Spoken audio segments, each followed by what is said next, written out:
All right, our first question will come from the line of Luke Kelly. Luke, your line is now live. Hey, Douglas. How are you doing, and how is fight camp so far? Doing good. Fight camp was really good. No issues, healthy, and feeling good, feeling ready for Friday. That's good. You fought MVP before. Do you feel like you're going to see the same approach, or will you expect a different look from your opponent? Yeah, I mean, pretty much the same. He's been doing the same thing. Stuff that's been working for him. He's pretty crafty. He moves a lot. I think it's gonna be a lot more outside of my range now in this fight. He doesn't. I don't think he's gonna want to stay close to me. But pretty much the same style. You know what I mean? We're prepared for everything. That he brings. I'm ready, and let's see. Good luck. Yes, sir. Jack, go ahead. Hi, Douglas. Jack from Planet Sport here.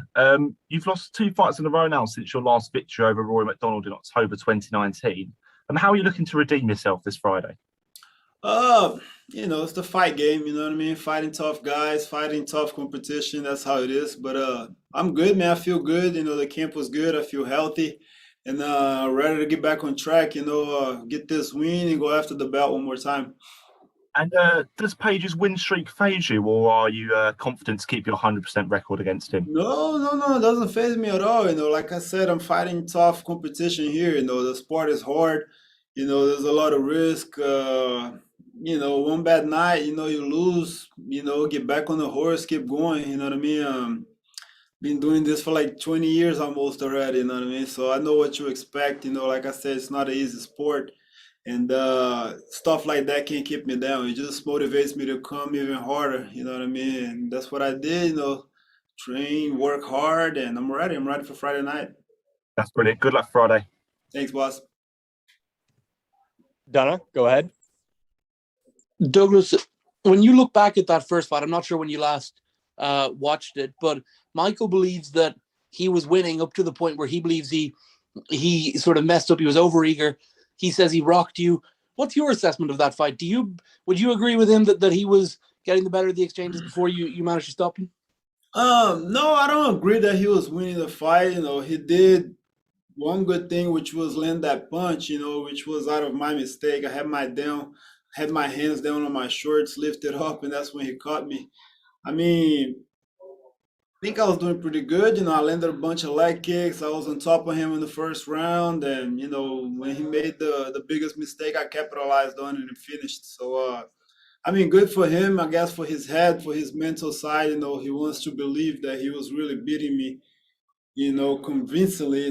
That's on him. You know what I mean? But I don't mind. I know what I was doing. I know how the fight was going, and it was gonna go my way either way. All right, our next question comes from Gabriel Gonzalez. Hey, Douglas. I'm wondering, you're fighting him obviously in his town, in his country. The crowd's going to be behind him. Just when you're going into that situation, what are some things you do to focus on to make sure you don't let that crowd energy affect you personally? I don't think he ever did. It's not the first time, that I fight somebody at their house. It doesn't faze me at all. For me, the cage is the same. It doesn't matter where you put the cage, everything is the same. I'm fighting the guy, what I'm focusing on is the guy in front of me, not who's around him. When I'm in the arena, I only listen to my coaches. If there's boos, if there's cheers, that doesn't really get to me. As long as it's pretty loud, even if it's for him, I'll be okay with that. Happy to have the fans back. Approaching the fight, is there necessarily pressure to outdo your last performance against MVP to make a statement? Because obviously your knockout was very highly regarded the last time. Definitely. Not just, for the fans and everybody else, but for myself. I like to finish fights. I think my last knockout was against him, if I'm not mistaken, and I plan on keep on doing it. I want to finish fights. If it's a sub, if it's a KO, my goal is always to finish. So I'll definitely be looking for those. Ty, go ahead. How you doing, Douglas? I'm good. How are you? I'm good. So I want to ask you, in your last fight, what do you feel went wrong against Amosov? Everything. I didn't perform, man. I didn't perform. I think I was holding too much on my guard, locked the guard. Terrible performance on my behalf. Camp was great. Everything was good up until when the fight started. I just froze after the first takedown, man. I just locked my guard and stayed in there. I should have opened. I should have fought back. I should have fought harder, and pretty much made it easier for him, to grind out the whole fight. Last one here, Bobby. Douglas. So in your last 3 fights, they've all been 5-round decisions, which is a lot of cage time for one man in such a short period of time. Do you think having that much cage time in those previous bouts is going to hinder your performance on Friday, or do you think that sort of helps increase your cardio output? Yeah, I mean, I know I got the cardio to go 5 rounds. A lot of ring experience. That helps. But 3-rounder, for the first time in a long time, so that means a faster pace. I'm gonna push even harder and leave it all inside that cage. I'm ready. You know what I mean? I'm excited, and I'm gonna leave it all in there, man. All right. Thanks for the time, Douglas. Good luck on Thanks, Friday. guys.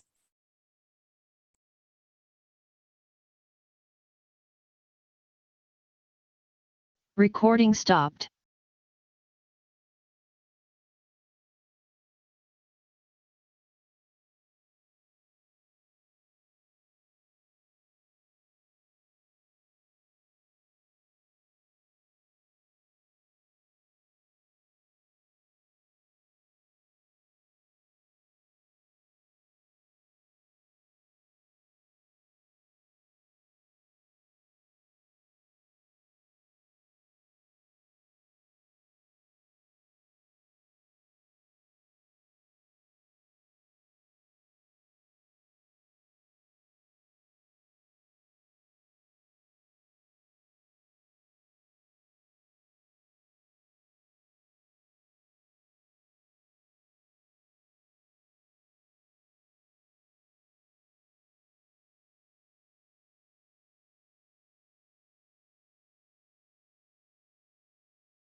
We will be joined by Leah McCourt in just a few minutes.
Recording in progress.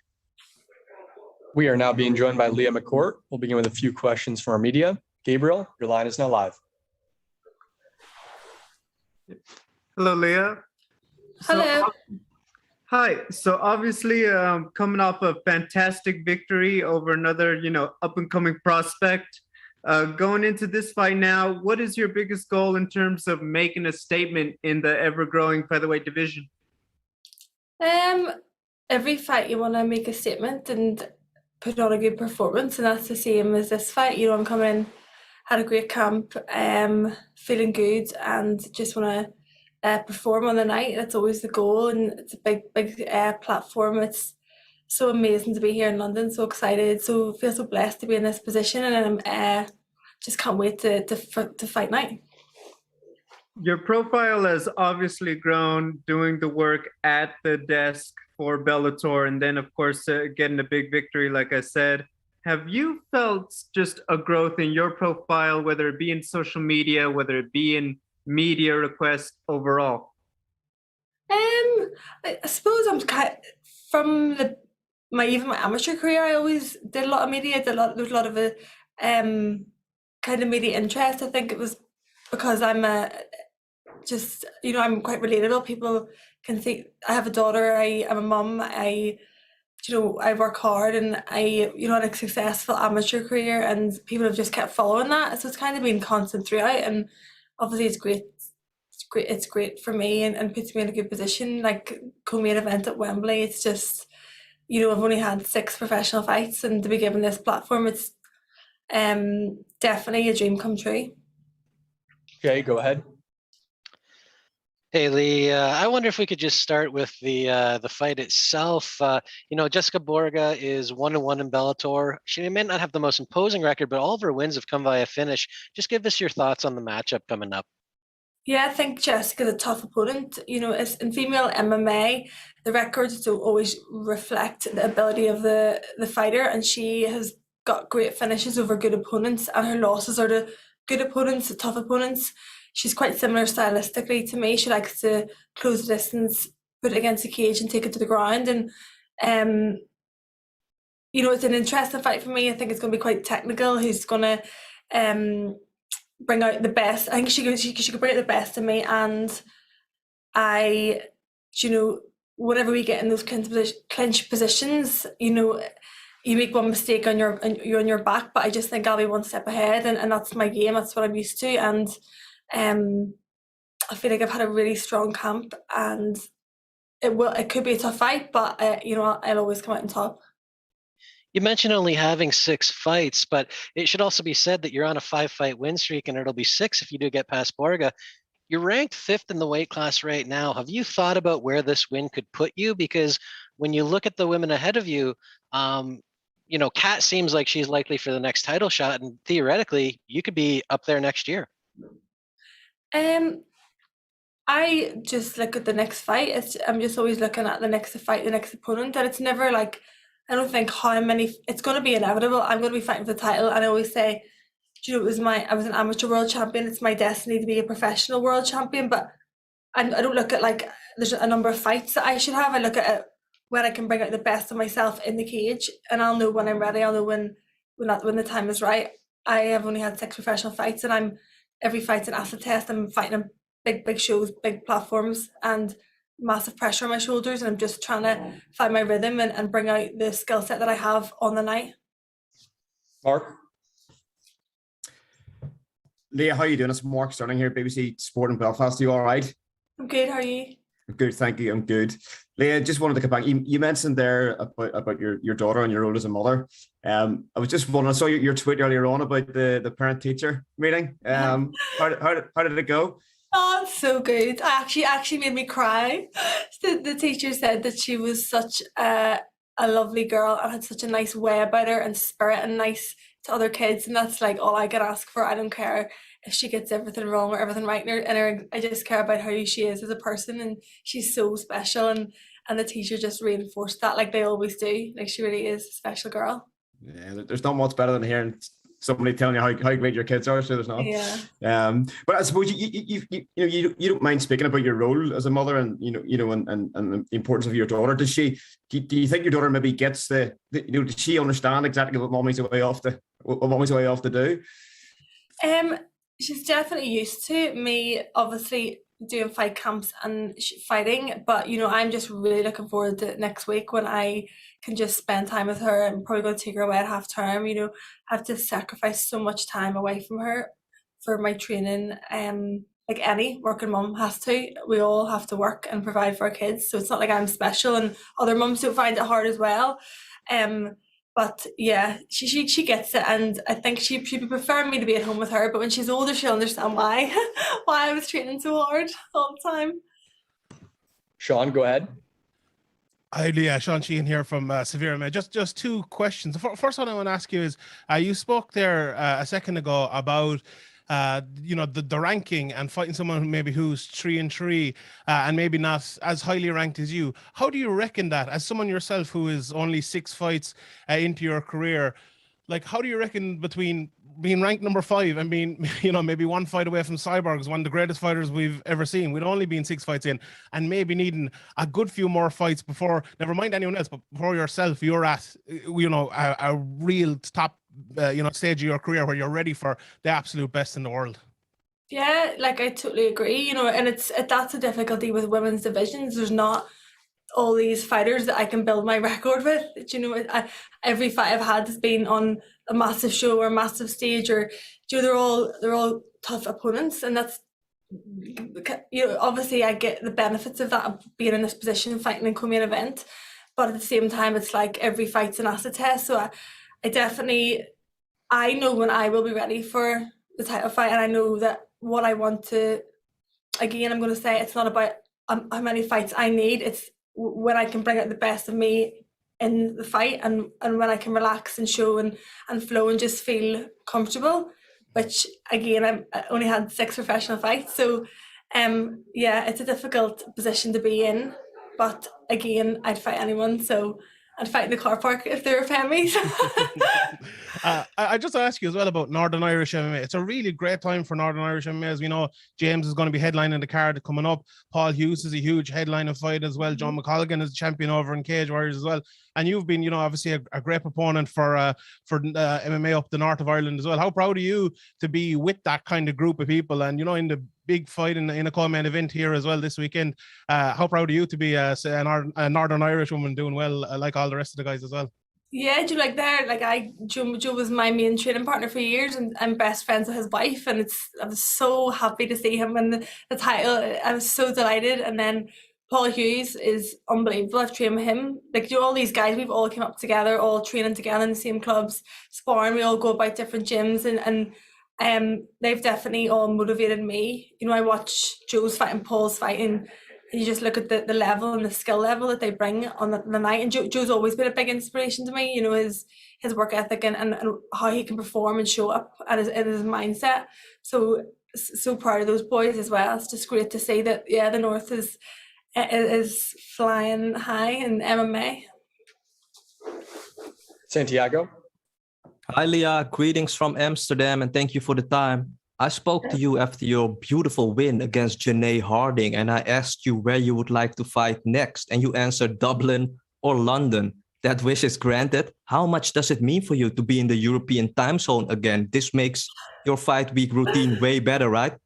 Yeah, so much nicer, so much more relaxed, and it's just so exciting to be part of the Bellator London card. It's the first Bellator card back in London, Ireland since the pandemic, and I was meant to fight in London back in May, and this was the first card that was cancelled in the pandemic, I think, and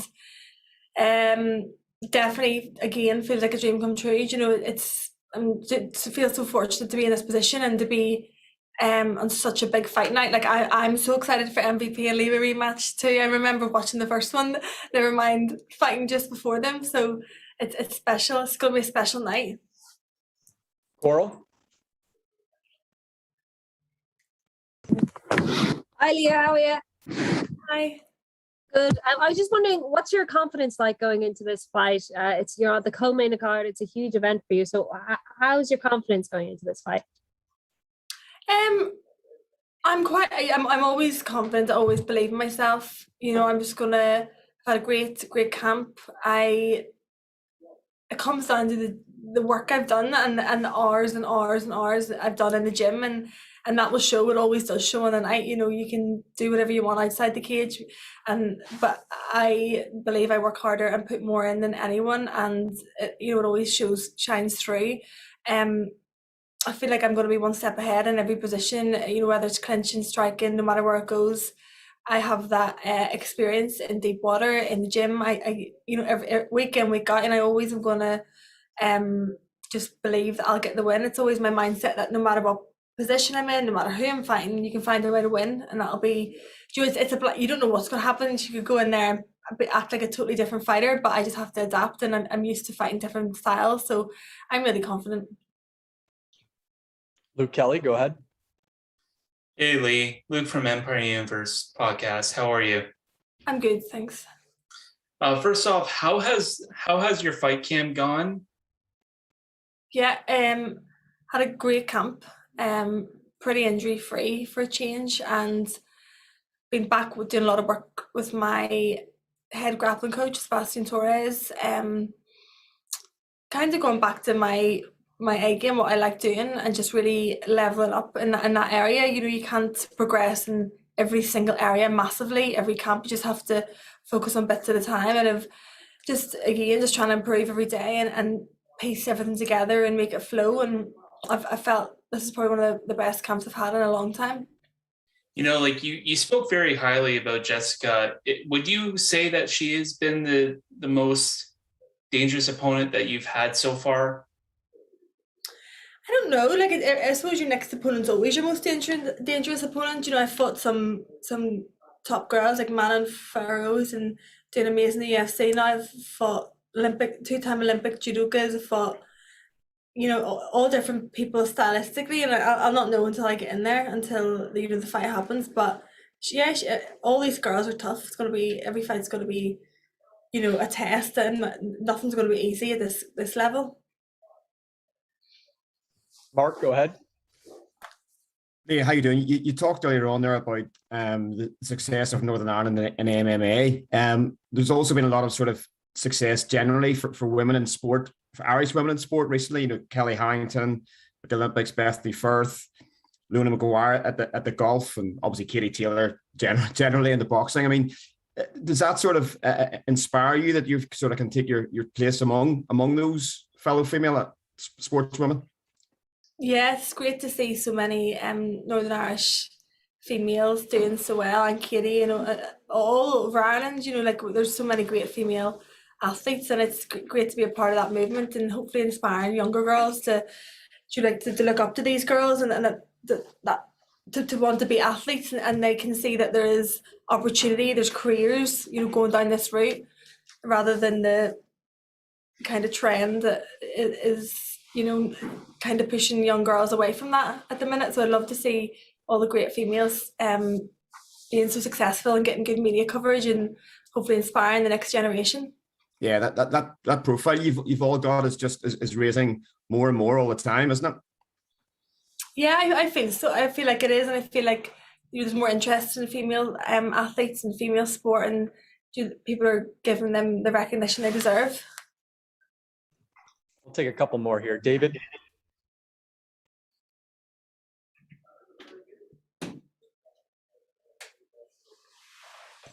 David, go ahead. All right, we'll move on here. Kobe, go ahead. Hi, Leah. Kobe from the Pro Sports Podcasters in Canada. Good to meet you. Hi. Now, you're facing Jessica Borga, and all of her professional wins have come in the first round. Do you expect her to come out extremely aggressive as a result of that? I don't know. Her last fight, she didn't come out too aggressive. I think she'll probably be wary again of my clinch game. Maybe it does depend on the night, doesn't it? It just depends what way she's going to come out. But whether she's aggressive or whether she's not, I'm prepared for both. Bobby, go ahead. Hi, Leah. Bobby from MMA UK. So obviously this is a huge opportunity for you. You're going to be in the co-main event, not just that, in London as well, which is going to be huge. You'll definitely have the crowd behind you. How much are you looking forward to that walkout, and sort of how are you going to go about dealing with, the pressure of having all those people supporting you in the crowd? It's, to be honest, like whether there's 10,000 in the arena or nobody, like the only focus is my opponent, and I can take in the crowd after the event. And obviously Dublin's different. When you walk out in Dublin, it's just crazy. But I definitely I'm used to it. Every fight I've had has been on big stages. I don't know what it's like not having all this craziness, and pressure surrounding it. So but this time I really want to enjoy it and take in this experience and just enjoy the position I'm in. And Jim always like laser like focused on the night, just go into the zone. I'll definitely, take it in afterwards, celebrating. It's great to hear. Best of luck on the night. Thanks. And last one here, Mark, go ahead.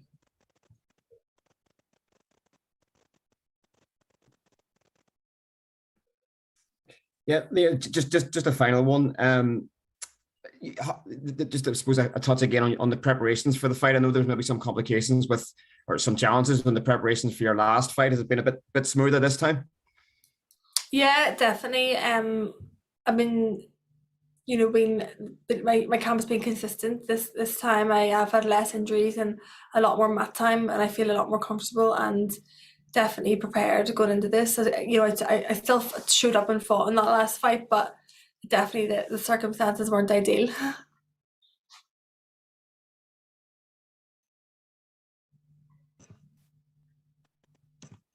All right, that wraps it up here. Thank you very much for the time, Leah, and good luck on Friday. Thank you. Recording stopped.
Recording in progress. All right, we are now being joined by Charlie Leary. Begin with a few questions from our media. Luke Kelly, your line is now live. Hey, Charlie, Luke from Empire Universe Podcast. How are you doing so far? Oh, I'm good, thank you, mate. How are you? Not too good. Oh, okay. No, I'm just kidding with you. I'm good. That's all right. That's all right. So, originally you were supposed to fight Gavin Hughes. Yep. And, you pretty much had 15 days to prepare for Ben. Any similarities or opponents that made it easier to transition and prepare for this fight? You know what? I've had quite a long career, and I've learned over that period that you can't focus too much on your opponent because a few things happen. One, obviously, like this happens, someone pulls out at last minute and you've had a late replacement. And two, I find that fighters improve and they progress and stuff. So they're not always the same fighter that you've been watching all that time and things like that. So I feel like I progress each fight and I've changed. So all I do is focus on what I want to improve on and where I go in my fights. And that way, it doesn't matter who the opponent is. It doesn't matter what happens or if anything falls out last minute. I'm always prepared, or I feel like I'm 100% prepared for a fight to fight anyone. So, Good luck on Friday. Thank you very much. Bobby, go ahead. Hi, Charlie. Bobby from MMA UK. Your last fight was back in October of 2020, so just shy of a year. I think 2 days shy come the event. Yeah, 2 days, yeah. Your opponent has fought 3 times in 2021. Do you feel like your opponent's activity throughout the year could be something that works against you, or are you going to be going in there without losing a step?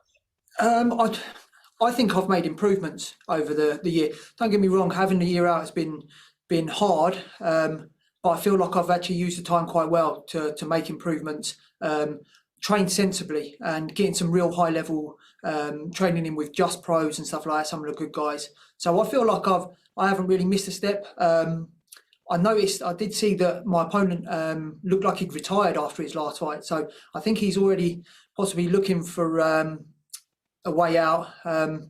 He was looking to retire. So I'm just going to prove that I'm levels above him and make him realise that's why he was retiring. Lovely. Be cheering for you, mate. Enjoy. Thank you, mate. Appreciate it.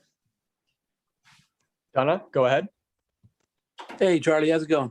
Hi, I'm good, thank you. Is there any part of you that's a little bit disappointed that obviously Kiefer went and lost his last fight and now has been released from Bellator? Is there a little part of you that's a bit sad that you're not able to do that rematch? Because, of course, I thought it was a fair stoppage, but a lot of people didn't. I mean, I'm a bit disappointed that I haven't had the momentum off of that fight, because I felt like it was a great fight. It was really exciting. It was a good win for me. But I mean, I've got closure on that. I feel like I won the fight quite convincingly, so I'm not worried about the rematch or anything like that. I'm just focused on progressing myself and getting a good win streak going for Bellator and trying to break into that top 10. Of course, the inactivity is tough, and you were out for a long while. If you get a good win here, is there a chance you might try to force your way, maybe a late replacement fight or something, onto this Dublin card in a month and a half's time? Mate, every chance. Do you know what I mean? If I can come out of this fight unscathed, then there's no reason why I can't be an alternate or step in. Like I say, the Pitbull fight was one that I was asking for beforehand. So either Quealy or Pitbull drop out, there's always a chance I'll step in. But I don't think you can look too far ahead. I've got Benjamin on Friday night, and I could win convincingly, but get hurt, and it doesn't happen anyway. So I've just got to focus on getting the win on Friday night, and that's all that matters right now. Jay, go ahead. Charlie, welcome back. The Crosby fight was mentioned once or twice now, and I'm just wondering if you saw your own profile change after that, given he was a fairly well-known figure, and at the time he'd only had the one loss. Yeah. To start with, yes, I think the lockdowns and stuff like that absolutely just killed it again. It sent me into a bit of a depression, to be honest, because I felt like I was just starting to get some recognition. I was having a lot of interviews. Things was progressing. And then all of a sudden we got locked down again. And it kind of just put me on the back burner. Everyone forgot about it. Crosby went and fought again, and no one's really talking about me anymore. So I felt like it had started, but I think I've got to go out there and prove that I'm up there in this fight, and everyone will remember that then. You talk about that bit of depression during the lockdown with your momentum kind of derailing. What was key to getting through that, and how impacted were you in terms of even training camp for this fight? For this fight, it was okay. I was back in shape and training pretty well for this fight. I've had one of the lads was fighting a few months ago, so I was helping him prepare and stuff like that. So I wasn't too bad for this fight. But over Christmas and the New Year, it impacted me badly, really badly. I was depressed, got out of shape, bit fed up. I'm pretty much like everyone, I think. But just having my family there, my wife, my 2 kids and stuff, helped me through it, and obviously made me realise I need to knuckle down and get back in shape and push and make this worthwhile. My coaches and my team are always a massive help. They drag me out of any sticky situations and depressions and stuff quite easily. And getting back on the mats again was superb. I mean, the trouble was we'd got locked down for a while, and then it was the pros were allowed to train, but the gym that we train at had shut and wouldn't let us train there. So we was lucky that one of our guys, Martin Hudson, had got a place in High Wycombe. So it was a lot of travelling, a lot of hard work, a lot of hours put in to get the training in, but it was well worth it because, like I say, I got a lot of high level pro training in, got to concentrate on what I wanted to improve on, and I feel like I've done that in massive amounts. Well, good to see you back. Best of luck this weekend. Cheers, mate. Kobe, go ahead. Hi, Charlie. Kobe from Pro Sports Podcasters in Canada. I'm just wondering if you feel like you're back to where you were before the lockdown, or do you feel like you've improved since then? I know. I feel like I've improved. I really do feel like I've improved. I thought I was doing well before the lockdown. Like I say, I'd gone into a bit of a downward spiral, but since then, since like the new year, I've been really pushing hard to make improvements in my whole aspect of my game. Do you know what I mean? Not only in the training aspect and one situation, but the training, the recovery, the food, everything. I've been trying to make improvements, and I feel like I've done that. I feel great right now. I can't wait for Friday night and just to show everyone how much more improvements I've made. That's great. Looking forward to your fight, buddy. Thank you, mate. Appreciate it. Andreas, go ahead.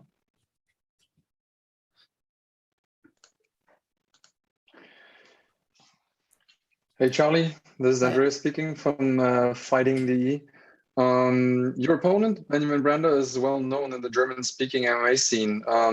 What do you know about the German-speaking market? Is there anything in particular you know? Not really, mate. Not much at all. Okay, maybe he can show you something about the German-speaking scene then. Have you watched any tape on him already? You know what? The only tape I'd really seen was the Chris Bungard fight, because he fought Chris Bungard after I fought him. So I'd watched that fight, but I don't think that's a true reflection on how he performs and stuff, because he'd taken that last minute as well. And Bungard's a high level guy, you know what I mean? But I haven't seen that much tape on him. I'm expecting an in shape all round martial artist. I think he's decent everywhere. If you look at his record, he's a dangerous guy. He only fought a few weeks ago, so he's going to be in shape. It's not like he's just coming straight off the couch. So I'm expecting the best Benjamin Brander that there's been, and I'm expecting a tough fight. Well, and in addition to that, there is no such thing as MMA mathematics, right? So exactly that. Yeah. What kind of fight do you expect?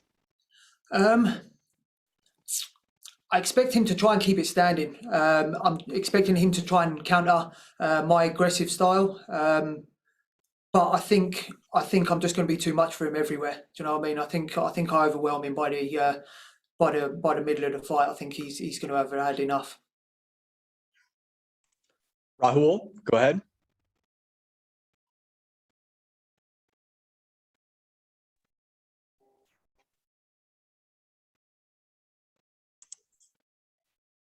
Rahul?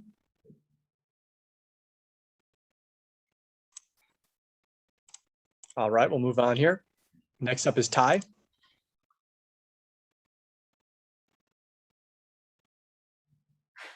Hello, you all right, mate? Hello, mate. You all right? Yeah, I'm good. So, what have you learned from your last fight with Kiefer Crosby? What have I learned? Yeah. Not to get hit by his left hook. He's probably one of the good ones. No, I think I've learned more mentally as well. I think from that, I think I've got to believe in myself a little bit more. I think I've got to stick to my boxing and stuff like that a little bit. I think I was getting my jab off and stuff against Kiefer, and I just started shutting the distance a little bit too early. That's when letting him catch me with that shot. And like I say, mentally wise, I've got to just believe in myself and have a little bit more confidence in myself. Last one here, Ronald. This is Ronald E. Smith from Getting Real.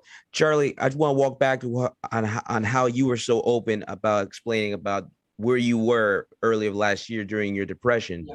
And a lot of athletes and more people don't feel like athletes should be so open about these feelings, about what they feel through it. So why are you so comfortable allowing yourself to be so open about where you once were back when? You know what? I think it's a dangerous road to go on if you are bottling stuff up and hiding it away. I think everyone should be more open. And if you're having a bad time, talk about it, man. There's people that are there to help you all the time. Like I say, my family, my team, they're always there to drag me out of trouble and keep me. And I don't mean like trouble as in like criminal trouble or anything like that, but mentally it's troubling and things. And I think there's this stigma around, especially about with fighting, where you should be the tough guy, you shouldn't let this go, and you shouldn't let people know about that. But I think it's a tough mental sport as well. And if you don't talk about it sometimes and you don't open up about it, it's hard for you. Do you know what I mean? It's a downward spiral. And if I can help one person by talking and letting them know that I was depressed and it's difficult, but you can come out of it, I help one person with that, then that's great. If I keep it quiet and don't say anything, then I don't help anyone, do I? Not even myself. So. All right, Charlie, thanks very much for the time. No, anytime, mate. Thank you. Recording stopped.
We'll be joined shortly by Robert Whiteford. If anyone has a question, please raise your hand. Thank you.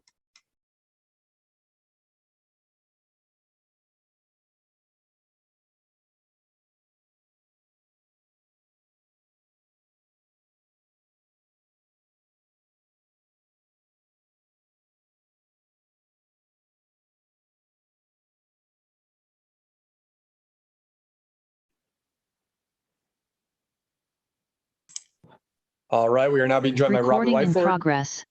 We'll begin with a few questions from our media. Bobby, go ahead. Hi, Robert. Bobby from MMA UK. So you're currently on a 4-fight win streak, obviously going to be looking for a 5th. With a run like that at this point in your career, would a return to the UFC ever be something you'd be interested in, or at this point you feel like you might have found a new home in Bellator? I hope I found a new home in Bellator. I've only fought once for them. This is the second on Friday night. Seem to have treated me really well. Nothing to complain about. So if it all goes to plan, I'd like to finish out my career at Bellator. I think after this fight, I've got another 2 on the contract. So I'm happy to see this contract out and get a new one with Bellator, and hopefully bring the UFC bring the Bellator to Scotland. Yeah, I would look forward to seeing that. Good luck in the fight. Cheers. Ty Matthews, your line is now live. You're all right, mate? All right. Yeah, I'm good. So, obviously, before you used to fight for the UFC, and now you came Bellator. How would you compare the two promotions? You ever see when you were young and you had like 2 aunties or 2 grands, and you went to one that was really strict and like to control everything you done, then you went to the other one and you really got to do what the fuck you want. That's what it seems like with Bellator. I get to do what the fuck I want. I turn up, they treat me well in a fight, and that's it. I go home. End of story. What do you want after this fight? Do you have any idea if you win this, what you want next? I just said to the other guy, asked me a question in an interview. I've got 2 fights left in this contract. Ideally, I'd love to renegotiate after this second fight, after I knock Andrew on Friday night. Hopefully that would put me in a good position. If not, I'll see out the contract and renegotiate it at the end. But I'm happy where I'm at Bellator, and it's always good to earn a little extra money. So I'd like to get that contract bumped up. And lastly, what level do you feel you are on as a mixed martial artist? Do you feel you're at the highest level you can be at Bellator? Do you feel you can make it to the top? You can only go with your fights, Shane. I'm not the judge of what you guys look at. So you judge me on my performance, and going with my performances, I'd say I'm at the top pretty much already. There's some tough competition in Bellator, and people like to compare organisations to other organisations, but every organisation's got dangerous guys right throughout. So you be the judge of what level I'm on. Donna, go ahead. Robert, it feels like Andrew has been around the sort of UK MMA scene for a while. How much of him do you know? And of course, obviously, his last fight was in Bellator as well. But how much of him have you seen, and how do you feel he stacks up against you on Friday night? He actually fought one of my friends last time out in Bellator, Ashley Grimshaw. Prior to that, he'd fought in a few shows I've fought on. I've seen him fight a few times. Seems pretty tough, good all-rounder. Comes to fight, not one of those guys you need to go chasing. He's going to be standing there in the middle, pretty much pushing forward all the time, so I'll not have to go chasing him for a fight Friday night, I know that. Strangely enough, he's cornered a few times against me, so he actually probably knows more about me than I know about him, because you can watch somebody in television or you can watch somebody in a crowd. You don't really get the picture until you're either in there with them or you're part of a corner team that you're against a fighter. And he's been against me a few times, so he'll probably know more about me firsthand than I know about him. So I'm just looking forward to fighting. It wouldn't matter if it was Andrew Fisher or anybody else there on Friday night. I'm just looking forward to fighting. It's been 2 years out with this pandemic going on, and it's been pretty much a nightmare. So I'm just looking forward. I'm more excited just to be here fight week and get to fight on Friday night. So that's mostly what I'm looking forward to and paying attention to. Do you believe that a win on Friday night sends you into the featherweight top 10? Of course, one of Daniel Weichel or Pedro Carvalho will be coming off of a loss in a couple of weeks, so they'll probably drop out of the rankings. Do you believe that a win here will put you into them? Who knows? Who controls the rankings? I don't know. Again, it's not my job to put me in there. As I say, I'm just going to go in there, keep fighting, keep knocking people out, keep winning, and where you land in the rankings, that's totally up to you guys or whoever decides that. It's not something I've ever really looked too much into his rankings. It doesn't really affect your paycheck. It doesn't really affect much in my life where I'm at. So as long as I perform to my best of my ability, then I'll land where I land in the rankings. Andrew, go ahead. Hi, Robert. Nice to speak to you. You mentioned there about, it's been nearly, 2 years since you fought last. You also had a lot of contract disputes in your previous organization. Mm-hmm. How do you keep motivated at the level to get that? And then to come back and give what I think was one of your best performances then against Sam Cecilia when you have so much time? It's crazy. So I've had time out competing, but I've not had time out training. That's my life. That's my lifestyle. I've got another young training partner, Chris Duncan, who was signed to Bellator as well, and he's hungrier than ever. He's 7-0 at the moment. There's never one day I don't get a message for him or he's late for training. The last 6 to 7 years, he's never let me down once. And when I was younger coming up, I was that guy chasing the older guys, and you felt like you could never let them down. So it's like, I've not even got a choice if I want to go to training or no. I can't let him down. I make myself accountable, and he's my main training partner. So I never let him down. He never lets me down. So I've always been in the gym. I've never been out the gym. It's just I've not been competing. That's it. But I'm still training as hard as ever. It's a part of my life. So it's a lifestyle. It's not something I just dip my toe in and out of. Cheers. Thanks a lot, Robert. Best of luck this weekend. Cheers. James, go ahead.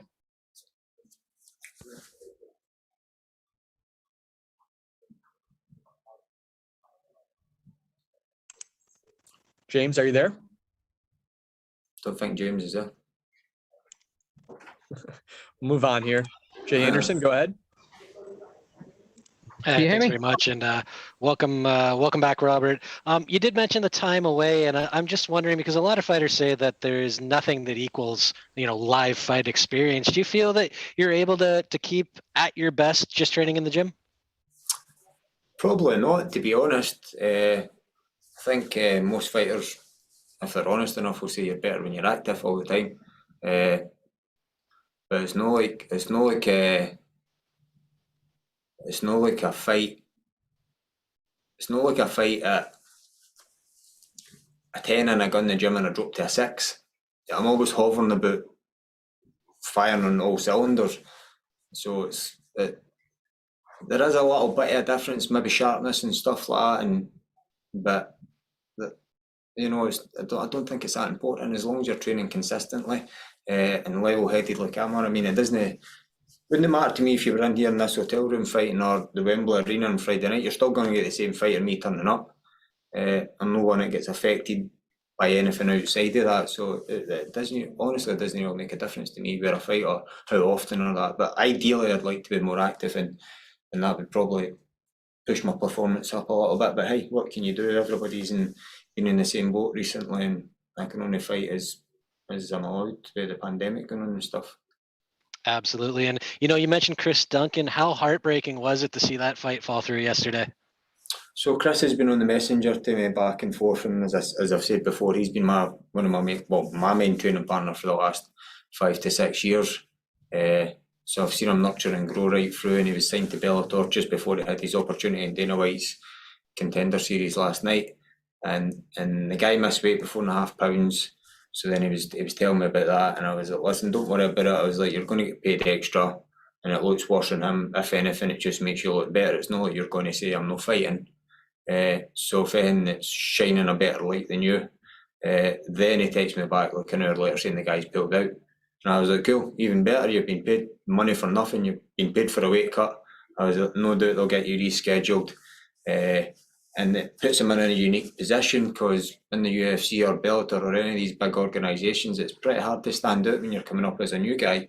So he's in a unique position with a unique story, and I don't think there's any shade can be shown on him when he goes out there and eventually performs and gets his win. If anything, it just makes him look better. So I think it's put him actually in a better position than he was in. Maybe not for him, because he obviously wants to fight, but in the bigger old scheme of thing, I always tell him to look at the bigger picture. You've got to stay positive, and I think everything's going to work out great for him, and he'll be just fine.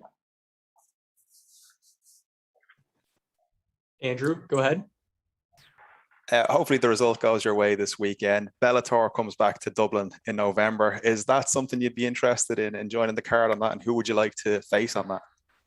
I think I said to Bellator this week, I think I said to Jude the matchmaker, if anybody falls out around about my weight class, and they'd want me to a catch weight, because I wouldn't be cutting down to 146 again that quick. Fucking hell.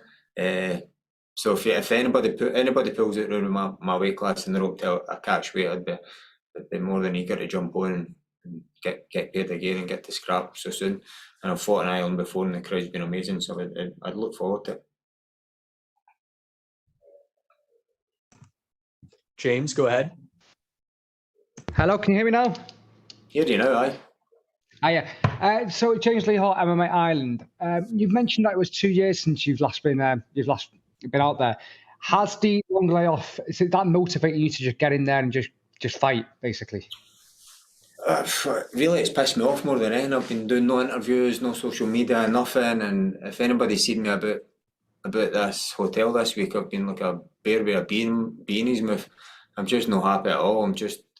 I'm looking forward more to fighting than anything, just getting in there and making that walk and getting to fight. Whereas usually I turn up to fight week full of beans, happy to be here. But I just feel like something's got to go wrong. The way the world's going right now, I'll not believe it till I get to that walk. So I'm probably a bit anxious and eager to I'm just concentrating the fight. It's like I've got blinkers on and I'm not really paying attention to anything else that's going on. I just want to get in there and fight. It's pissed me off it's took this long. So I'm not enjoying fight week as I usually would, because I'm more focused on fighting. I just want to get in there. It just seems like something's going to happen. I'm just waiting on it, but hopefully everything goes to plan and I make that walk. Yeah, certainly. I look forward to seeing you Friday night. Thank you. Cheers, mate. Thanks. Kobe? Hi, Robert. Kobe, Pro Sports Podcasters. Considering the layoff, has it been a tough management of weight? Is it a tough cut this time or no? Nah, as I've just said in a previous interview, it's like a lifestyle for me. It's not like I'm in and out of shape or I'm overweight ever. If you look at any of my social media posts or my life in general, you'll see I'm a pretty active guy. I'm always in shape. I'm never out of shape. And the weight cut's just a pain in the arse, the same as any other one. It's not like one's easier or one's worse. It's just, you just want to get over and done with it. It's just shite, innit? It's, if you've ever done one, you know what I'm talking about. I'm on track to make weight. I'm sitting here now probably 6 or 7 pounds over, so I'll be happier tomorrow if you had to speak to me this time tomorrow. And stylistically, it looks like the two of you match up real well. This could be kind of a fireworks type fight. You've mentioned fight of the night a few times. You plan to go out there and really bring it to him? Well, I don't even think I need to bring it to him, because the way he fights, he marches forward anyway. He's on the front foot all the time, so I'm not going to need to go and look for him. So I'm going to plant my feet in the middle, and I think he's just going to plant his feet, and we'll see what happens. But I know if I connect and I land on him, his lights are going to go out. I know that for a fact. If you've seen any of my fights, I'm not shy to getting hit, and I'm not shy to getting put in my ass either. But one thing, I get back up. Anybody I've ever connected with, except for Dan Elkins, has went down. So I'm pretty confident in my hands. I'm pretty confident if I land 1 or 2 shots, it's going to do right on, mate. Damage than he's going to do to me.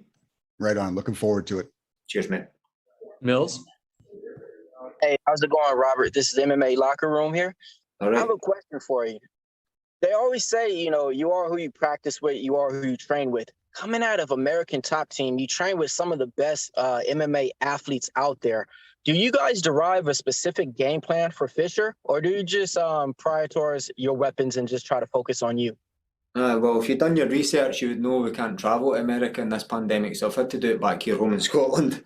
It's the first training camp in, I think, 6 or 7 years that I've not been over to American Top Team for a camp.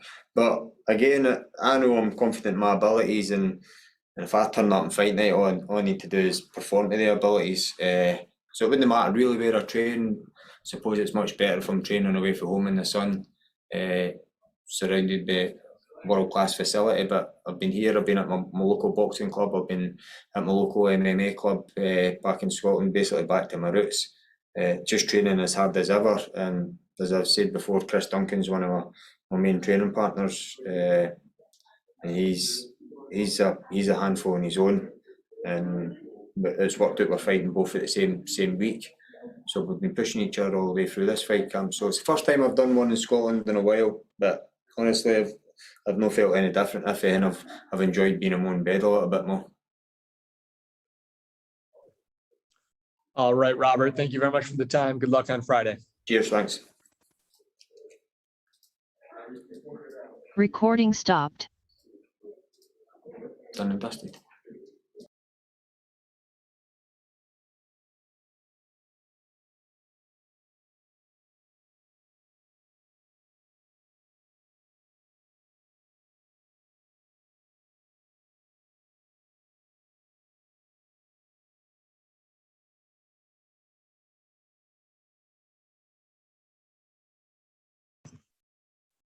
Next up is Jessica Borga. If you have a question for Jessica, please press the raise hand button at the bottom of your screen.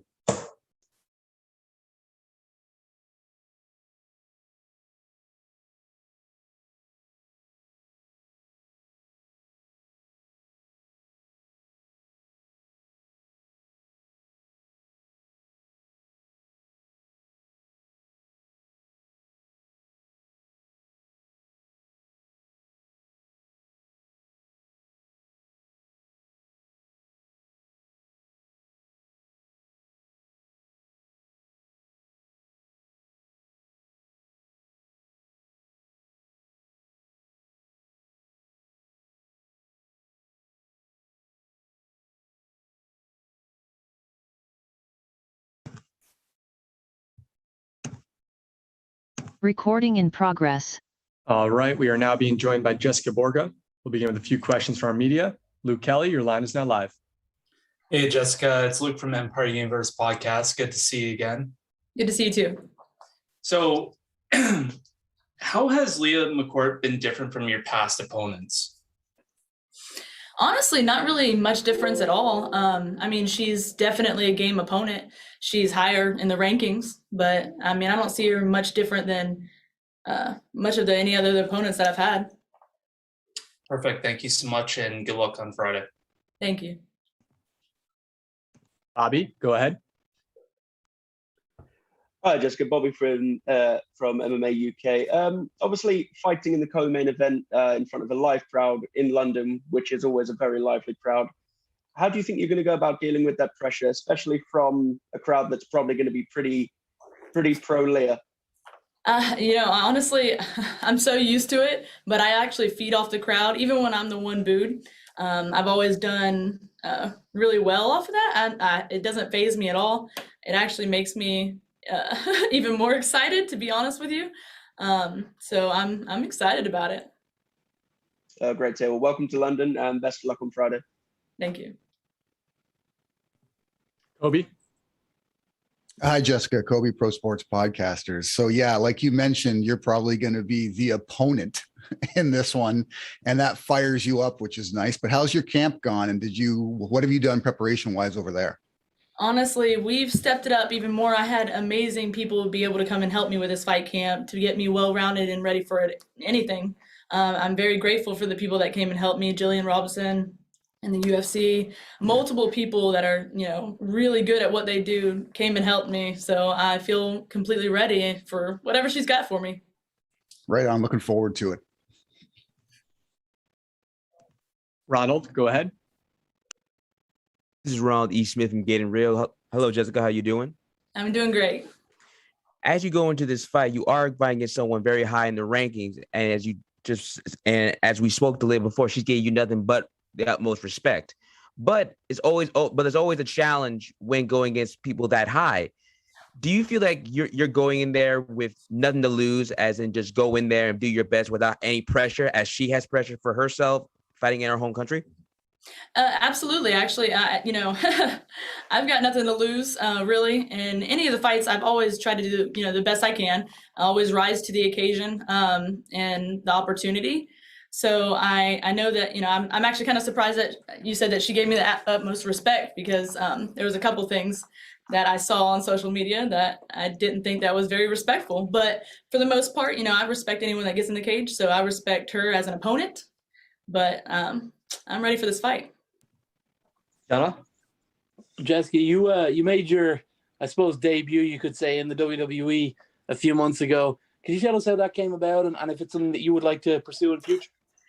Honestly, it was just a fun little thing that happened on the side. I had a friend that is big in there within the media and stuff, part of the WWE. And Bobby Lashley needed some girls, which is not my normal, I guess, character, I guess you could say. But so I thought it'd be a fun little thing to do on the side, and it was a great opportunity as well. But they wanted me back, and I didn't want to do that. That's, fighting first, but it was just a fun little side thing. And what did Roy Jones Jr. tell you when you met him yesterday? He's amazing. He is so humble. He told me to showcase. He's excited to see. So I'm hoping that he's going to be in the crowd. Ty, go ahead. Hello, you all right, Jessica? I'm doing fantastic. Now, does being the underdog in this fight faze you at all? No, honestly, my entire career, if you looked at my 10 amateur fights I did in 2 years, my entire pro career, I've always been, I guess it's become my character pretty much, that I am the underdog. I am the one that's always underestimated. I am the one that goes into enemy territory, even though I know she's from Ireland. It's not technically the same, but it's not that far away. I traveled further, so technically enemy territory-ish. She's going to be the one more liked over here, and I understand that. But I'm totally used to it, and I actually I feed off of it now, so I like it. What does Leah bring that you feel will be a trouble, and what you can exploit? She does well under pressure. I think that she's a well-rounded opponent.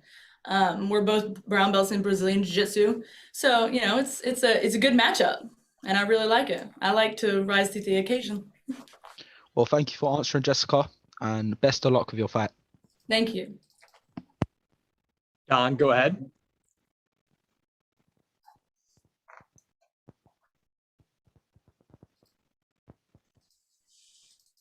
Hello, Jessica. Can you hear me? Yes, I can hear you. This is Don Gallegos from MMA LA Media Group. With you coming out with a nothing to lose mentality, what type of tempo are you looking to establish early on? I'm gonna come out ready to go. I'm gonna be fast but accurate, smart. Santiago. Hi, Jessica. Greetings from Amsterdam. Thank you for the time. The Absolutely. Bellator MMA featherweight division is being praised because it's filled with great talents and proven veterans. Can you shine your light on this featherweight division? It's good, right? Absolutely. There's a lot of opportunity. That's one of the reasons why I moved up to the 45 division. There's a handful of talent, and I'm excited to be able to showcase with each one of them, as many as I can. Good luck on fight night, Jessica. Thank you. Last one here, Mills. Hey, Jessica, how's it going? It's MMA Locker Room, part of Pub Sports Radio. Going awesome. All right. So I got a question for you. I looked at the whole card. You're the only American on the card. How do you feel it's going to be to put out and, to put on for Florida? How do you feel to represent for us out there? I'm excited about that. I'm representing my entire country. So, and to be the only one, it's, there's really no pressure. I'm excited. I'm excited. Thank you.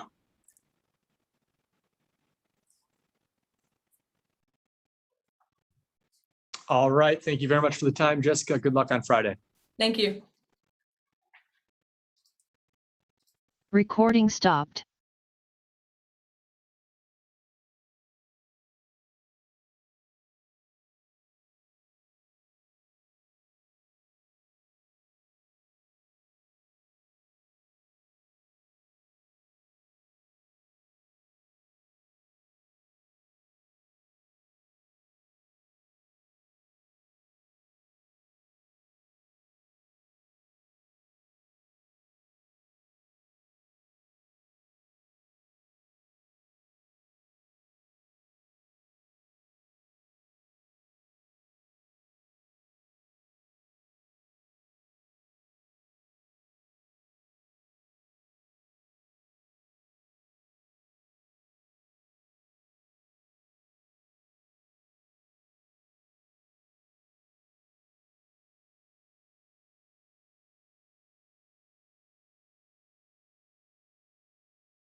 Just a friendly reminder, if you have a question for Luke, please press the raise hand button at the bottom of your screen.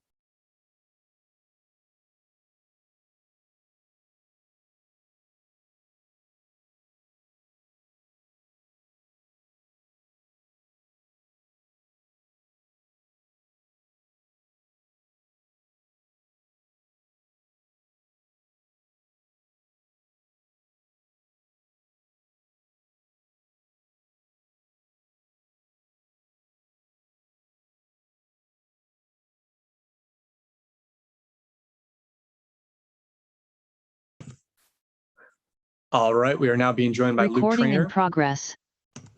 We'll begin with a few questions from our media. Jay Anderson, your line is now live. Hey, thanks very much. And Luke, welcome back. Just to start things off, talk to me about this matchup with Yannick. Obviously, a fair bit more experience with yourself, but I'm sure you're more than prepared for it. How's it going, sir? Thank you for having me, everyone. Yeah, it's going to be a scrap. Like you said, Yannick is a more experienced opponent. The outcome, I don't believe, will change.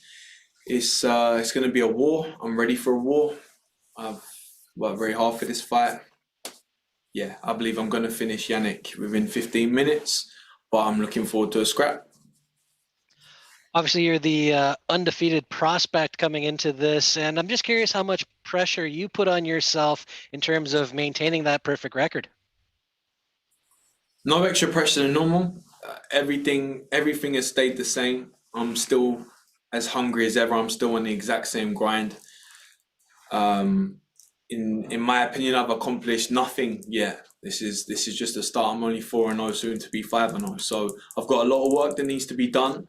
This is another stepping stone, another human that's in my way. I'm fully focused, just as I was when I was 18, 19, having my first fight, as I am right now, 25, and as I will be when I retire on my last fight. I'm ready to go. I'm a savage, and I'm going to be a savage on Friday night. Last one for me. How important was your amateur run to your career? Because obviously you racked up quite a bit of experience as an amateur.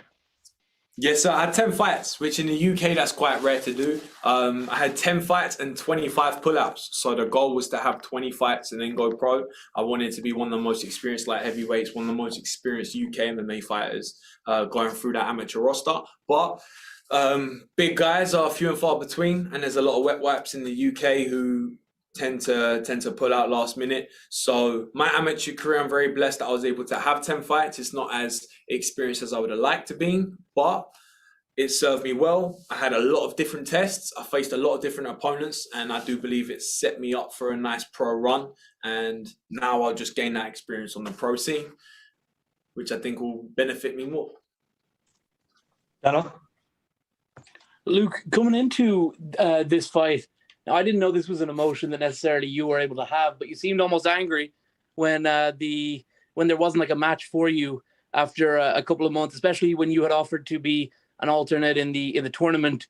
Are you now back happy with Bellator and everything is good on that end?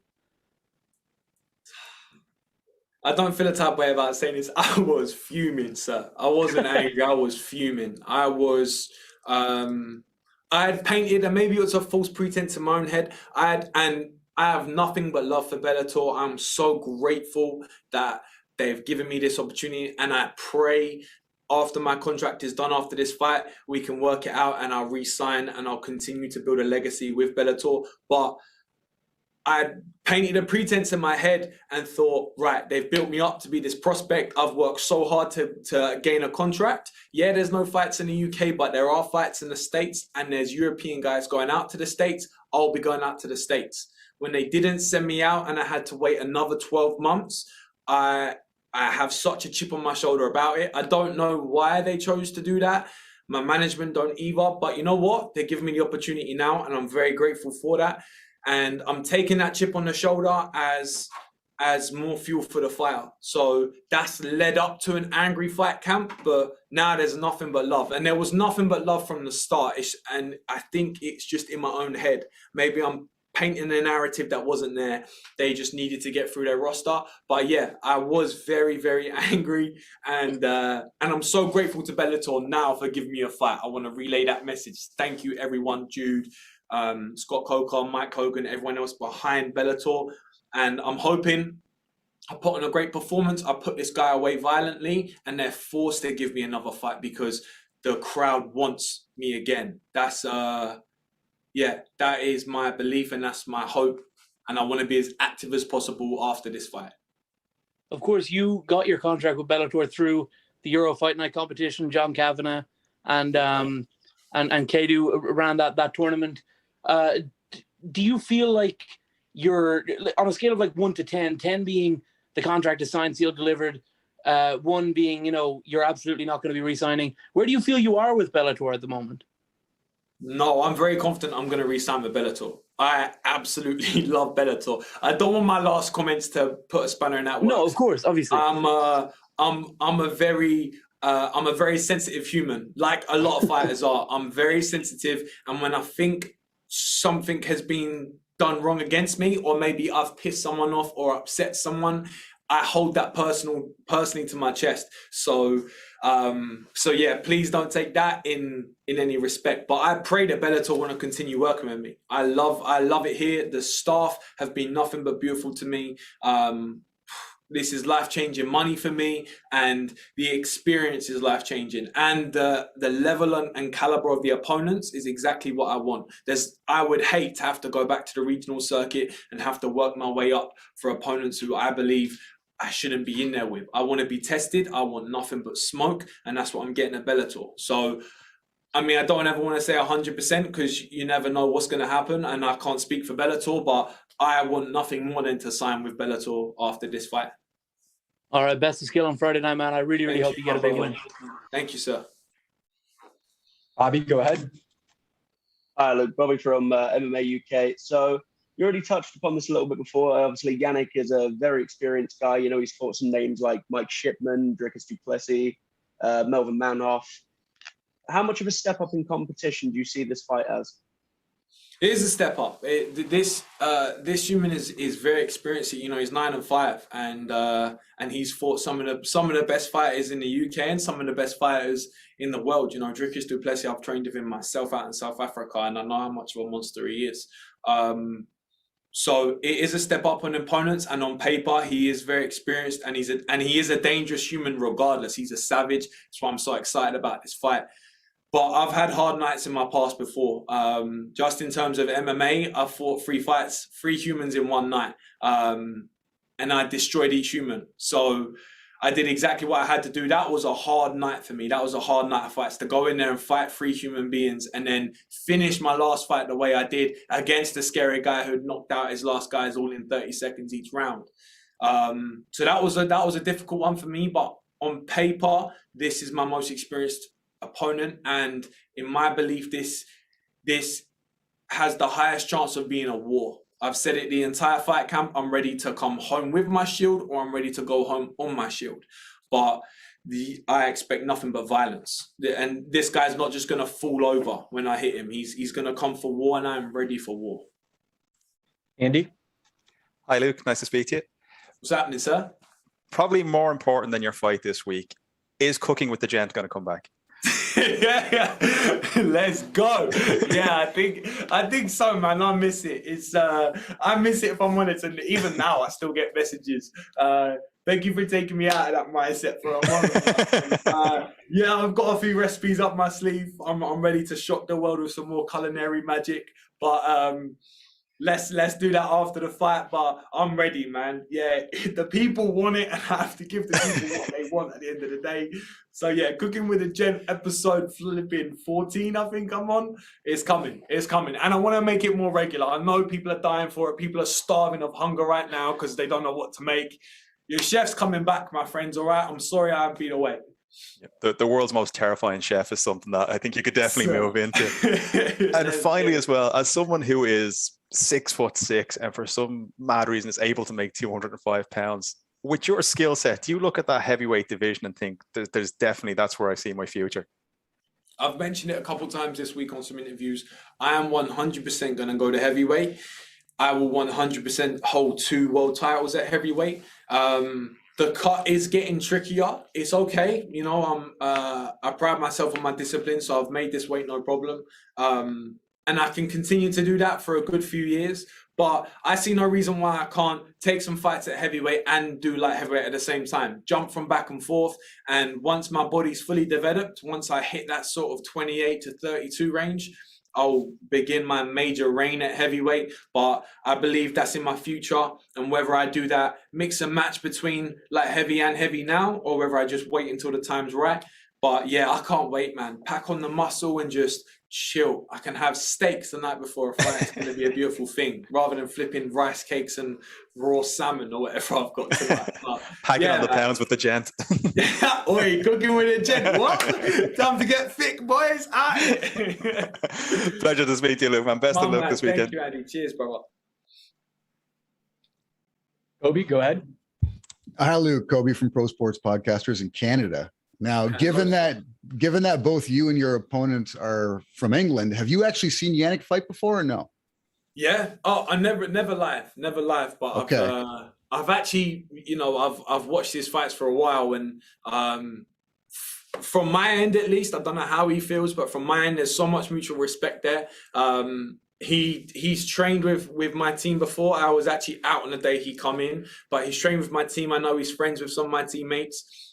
I've watched some interviews of him really opening up about his life and about his personal life and his fight life and how raw he was, and I respect that completely. I'm friends with some of his teammates. I've got nothing but respect, and he's a savage, like I said. And in terms of UK guys, big guys, he comes for violence every time. So I've never watched him live. I've watched him online, and I've got nothing but respect for the human. And you're undefeated, and you've made a point of wanting to keep that going, of course. But what I like is the fact that you say you don't just want to win, you want to win impressively. That's something you don't usually hear from an undefeated fighter. How important is it for you to actually go out and really perform every time? So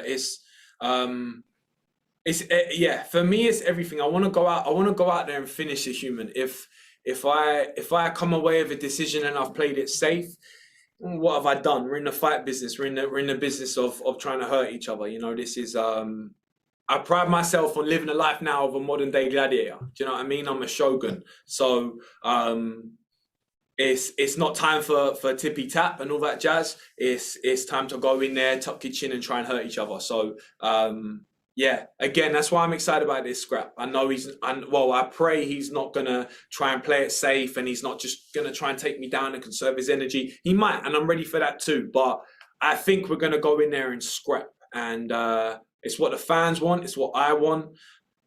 Yeah, I can't wait. Man. Right on. Santiago. Hi, Luke. Greetings from Amsterdam, and thank you for the time.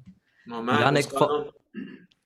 It's all good. Yannick fought against Melvin Manhoef, and he had a very tough night against the Dutchman. Did you watch this fight, Luke? And did you see things from Melvin that you want to use for yourself? Not necessarily. He countered the kick very well. Obviously, Melvin Manhoef coming from a kickboxing background and being a glory legend. His instincts to counter every strike is there. He has that Dutch style where if you throw a leg kick, it better be set up with the hands, or it better be sharp, and you better know you're doing it and expect a counter. Yannick didn't do that. Melvin capitalized and did what he does best. He got on top. I personally wouldn't have gone straight in, just because obviously Yannick would have had the experience on the ground, but he was already hurt from the shot. Melvin took advantage, and you saw what happened. But yeah, Melvin's a savage. I've been a big fan of him as well. Obviously, I'm still young in the game, and he's one of the legends now. So yeah, again, nothing but respect for him. In terms of takeaways, though, obviously he played his game and I've got mine. So tactics will change. We're very different fighters, but yeah, you can always take something away from each opponent and their opponents that they faced prior. Look, last year I learned that you are helping out children who face very traumatic experience. I just wanted to say thank you for doing this. Good luck on fight night, sir. My man, it's been a pleasure speaking to you. Thank you. Ronald Smith. This is Ronald E. Smith from Getting Real. Luke, just to walk back a bit, you talk about how you keep fighting on with a chip on your shoulder and how much you have belief in yourself. I just want to know, where does that come from? Is that from self-motivation, or have you learned that from other people around you who help lift you up? It's a tricky one. I'm very disciplined. I'm a creature of habit, and I live with discipline.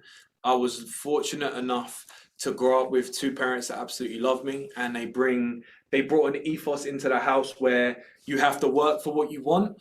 You have to support your loved ones, and your loved ones will support you. But at the end of the day, you're on your own. So you do what you need to do. and they'll be proud of me regardless. I kind of lived my life with that and thought, cool, if I want something, I have to go out there and get it.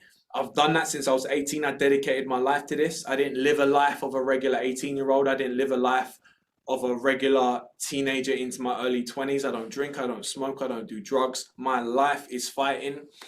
And all I want in life is to help human beings and to be a savage in a cage. So when that's all I want, my focus is so easy to stay disciplined on that.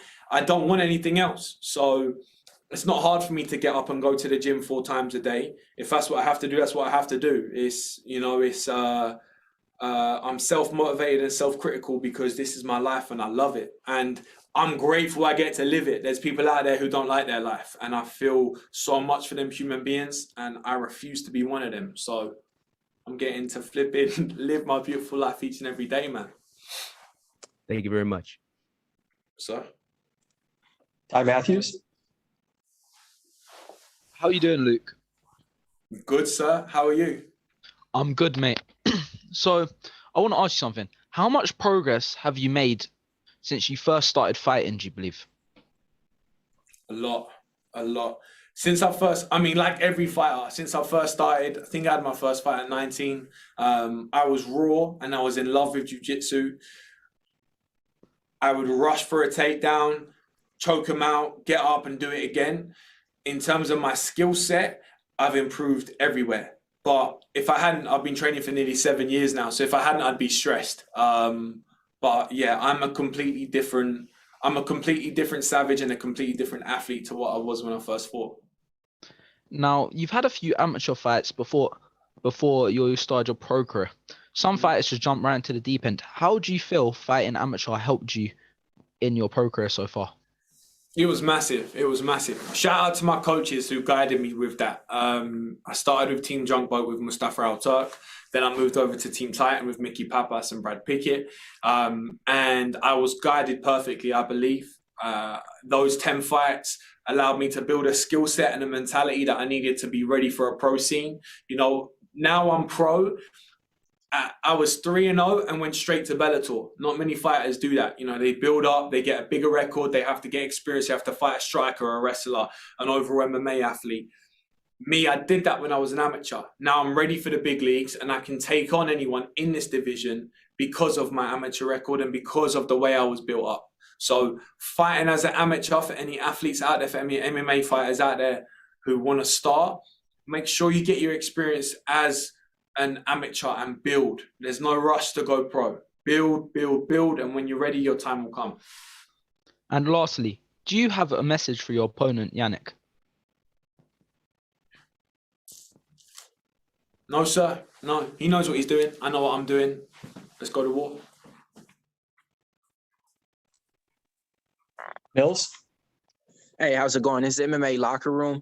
Hey, Luke, I just want to tell you something. It seems like a lot of people are attracted to records and belts. But with you, you have this charismatic personality that just draws me straight to you. And I think a lot of people are going to find it easily to root for you out here. In this MMA business that we're in, it seems like the personality of a fighter really determines how much the crowd gets behind them.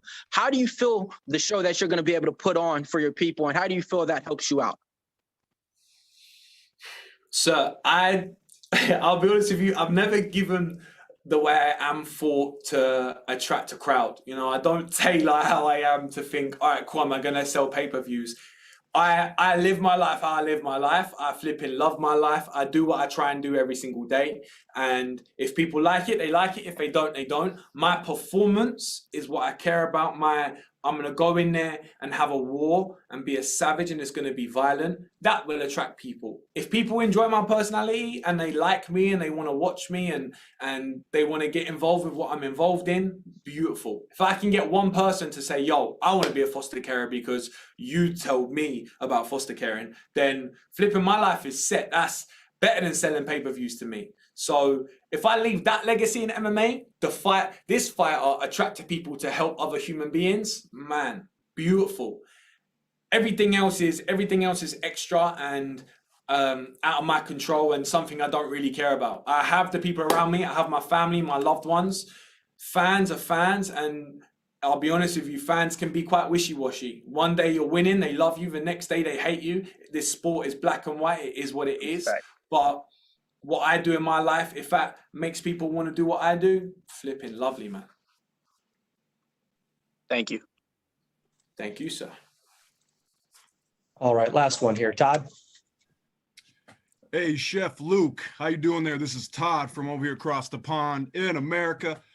Hey, you had just mentioned earlier that you were just a little more than upset about not being able to get your shot over here in America during the pandemic. Curious, once things settle down here and folks are able to start traveling again, and once you get a couple of W's under here, obviously you got to fight under your belt. You looking at America in your future, possibly to move the train to when it comes time to make that next big step? I mean, a lot of fighters have done it. Just curious what your thoughts were. So I love the States. I've been there before. I've gone to every big gym you can think of in America. I've been there. I love my team, Team Titan. That's my home. That's where I'm going to be. For sure, I'll travel again just to get different bodies in. In terms of getting out there and fighting, I have a hit list already. You're going to find out on Friday night who I want to fight next. But right now, my mission is Yannick Bahati. After that, we'll deal with the next opponent. In terms of moving out there, if I could get my family out there with me, I'm gone. If I can move to California, surf all day and train, I'm a happy man. But hopefully one day with a small fortune, I can travel back and forth. My team is so strong here. I love them human beings. They support me. I support them. There's no reason why I need to move. But to get different training bodies every now and then for sparring, it's a great opportunity to go to them mega gyms. So yeah, mixed feelings. But in terms of one day moving out there, if I can bring my family and I have to, then I will 100%. Appreciate you, Chef. Hey, we're looking forward to the next recipes you got. My man, if you want anything in particular, hit me in the DMs, all right? Hey, make it spicy. Then we're good. Talk to me, sir. Let's go. All right, Luke, thanks very much for the time. Good luck on Friday. So if I can add one thing before you have you finished the recording? Yeah, no, go ahead. Go ahead. We're rolling. I wanted to mention it in interviews. It's just a flipping to anyone out there who wants to do something great, whether it's MMA or not, and they're dreaming of doing something and they can't seem to reach a tangible goal. My dad reminded me, I come here when I was 17 to watch the UFC. Before I started training, I was just a fan of MMA, and for a birthday present, my dad brought me, we stayed the night in the Hilton and watched the UFC that weekend. We went to the elevator for the fight night and he said, Boise, this is the same place we stayed for the UFC fight. So cut 7 years forward, I'm in the exact same hotel where I passed fighters and thought, flip, them man are like gods. Oh, I hope one day like I can meet some of them or just be friends with some of them. Now I'm one of the human beings fighting at Wembley Arena in front of thousands of human beings. 7 years ago, I was a little boy here for my birthday. So to anyone out there who has dreams and you're struggling to believe it's tangible, listen, work, grind, believe in yourself, surround yourself by love, and it will happen, man. Just flipping, keep dreaming, my friends. All right. I wanted to put it out there because it really hit home when I got in the hotel. It was amazing, man. So yeah, man, thank you for your time, human beings. I love you, man. Thank you. Appreciate it, Luke. Thanks a lot, man. Sir, thank you. Take care. Recording stopped.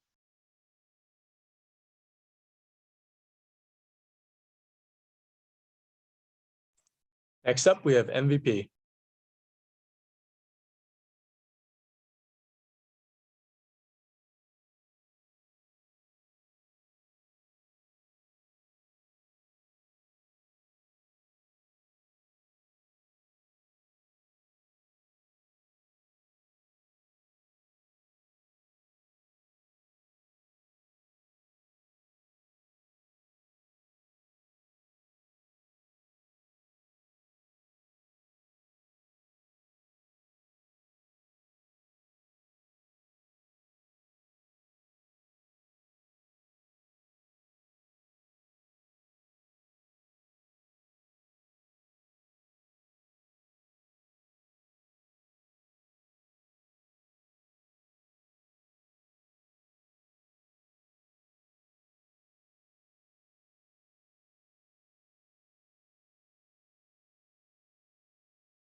MVP will be joining us in just a minute.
We are now being joined by Recording in MVP. progress. We'll begin with a few questions from our media. Mike, go ahead.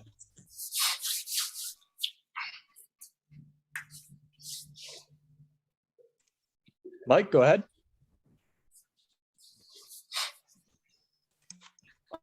This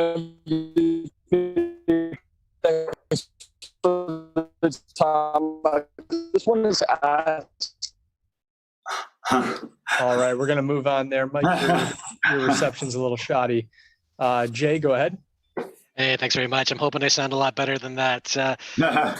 MVP, welcome back. I want to start with, obviously, this is a big rematch. And just how much does this mean to you, both on a professional level and on a personal level as well, this being, the one loss on your record?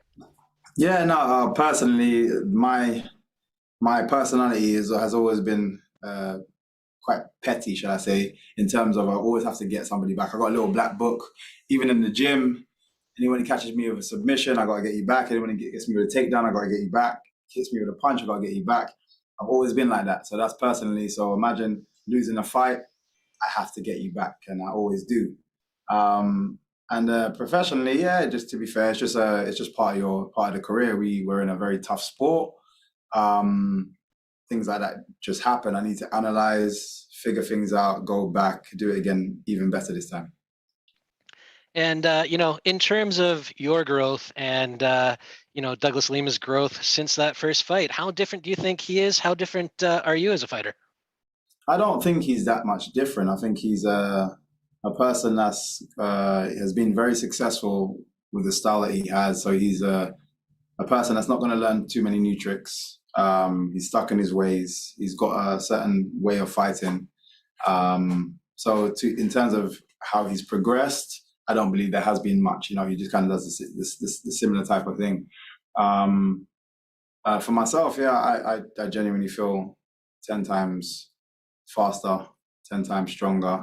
I've done made a lot of changes in terms of my dietary habits, just my day-to-day personal life, how I kind of slotted things and adjusted things. So it's definitely taken a positive effect. And I just feel, I feel good, feel great coming into this fight. A lot of fighters walk around like zombies because they're so tired, and I've got bundles of energy, and we're still cutting weight. So yeah, I feel great. Luke Kelly. Hey, Michael. Luke from Empire Universe podcast. How's fight week been so far? Yeah, man. Seriously, just everything is kind of going according to plan, so can't complain. Excellent. And what's the feeling being able to not just have the crowds back, but be able to fight in front of your home country? Yeah, no, and this one in particular is a special one to kind of come back to as well, which is great. There's so much more buzz around this fight, so having it in the UK is I think is it's just perfect. It's perfect for myself. It's a big fight, regardless of how confident going into the fight I am. It is a big fight. He is a dangerous fighter, dangerous individual. Sorry, guys. Dangerous individual, and I need to take it seriously. But having the crowd behind me is definitely going to help me, achieve that. Santiago. Hi, Mike. Greetings from Amsterdam. Thank you for the time. London is already pretty close to Amsterdam, so you're going in the right direction, Mike. We cannot wait to have you here. Definitely. I know we've spoken about this before, man. I'd love to have a show in Amsterdam. 2 questions for you. How did your camp go at the London Shoot Fighters? And the moral is very high in the gym, right? Everyone keeps winning, man. Nah, to be fair, we've been doing really well. And there's a lot of new up and coming talent that we haven't even kind of let loose yet, which is kind of good to see the guys that we're kind of inspiring and the guys that we're working with that we're kind of just working together and everyone doing so well. Yeah, man, the vibe in the gym is great. There are these Paul brothers, Mike. You, of course, have a background in boxing yourself and are still undefeated. Would a boxing match with either one of them interest you, Mike? Or do you think they need a lot more experience to even match your skills? Because you are light years faster than both of them, right? Yeah, 100%. It wouldn't interest me so much unless there's, if a contract's being displayed in front of me, it might interest my bank account, and that's about it. But yeah, it seems a bit of I keep repeating myself with this, it kind of seems a bit of a circus act over there that I'm kind of still not one to kind of want to get involved in. But it's very hard to turn down some of the figures that these guys are putting up or able to put up. So I'd happily put one of them on their back. Good luck on fight night, sir. Thank you. Gabriel Gonzalez. Hey, Michael. Obviously wondering, you're known for putting on a show. Is there ever any struggle to not get a little too wild in there, especially considering you're going to be in front of those London fans? Yeah, no, I don't think there's going to be a struggle, just because I know it's going to mean way more to my fans and my supporters just seeing him knocked out than actually anything I could even pull off. You know what I mean? Any kind of entertaining thing that I could even pull off. It's just they were with me when I lost, and they almost felt it as well when I lost, and now they're here to see me win. And I think the W is all that anybody's interested in terms of the support, which is definitely going to keep me in line. A win here obviously was a big one over a big name, former champion. One of the big knocks is like, well, MVP hasn't faced XYZ. Can you talk about personally how satisfying it would be for you as a striker to get the belt from a strong grappler like Yaroslav Amosov? Yeah, but I think every win is great to me. I don't really go by what people say, because a lot of the times these people are talking from inexperience. They're talking from never ever stepping foot in a gym, let alone a cage. So there's no reason for me to kind of even need to pay attention to or even focus on those type of people. So it's a case of like every fight is great. Some people, I feel like, does it, a fight like, I'm trying to use an example. Someone like Jorge Masvidal doing that jump knee in 5 seconds and taking out an amazing wrestler. Does that take away how amazing that guy's wrestling is? No, Askren is obviously proven, but a lot of people only focus on those like individual moments. So I know for a fact, regardless of how good he is at wrestling, I can take him out and probably in spectacular fashion, but does that make him a can again? No, it doesn't. But I feel like everybody's a can just because of how I'm able to defeat them in the fashion I'm able to defeat people in. Jack, go ahead. Hi, Michael. It's Jack from Planet Sport here. Since your first career defeat to Lima in 2019, you've won 5 out of 5. How confident are you going into this fight, and how confident are you to make it 6 out of 6? No, I'm extremely confident. To be fair, I wouldn't if I didn't know I was going to be this confident. I just wouldn't have taken the fight. I've been chasing the fight because I know what I can do. I know what's about to take place on Friday. I've already seen it time and time again. I'm very confident in in my abilities and how the improvement. So yeah, 6 out of 6 is coming. And Douglas Lima's 2 consecutive losses must also give you a boost for Friday. What statement are you looking to make, and how will you get your revenge? Yeah, I always want to make a statement, full stop, just because, like I say, I always like to be the standout. I like to see it be reposted by everybody and every big name and every big channel, and posting it and talking about it afterwards. So I always like to make a statement.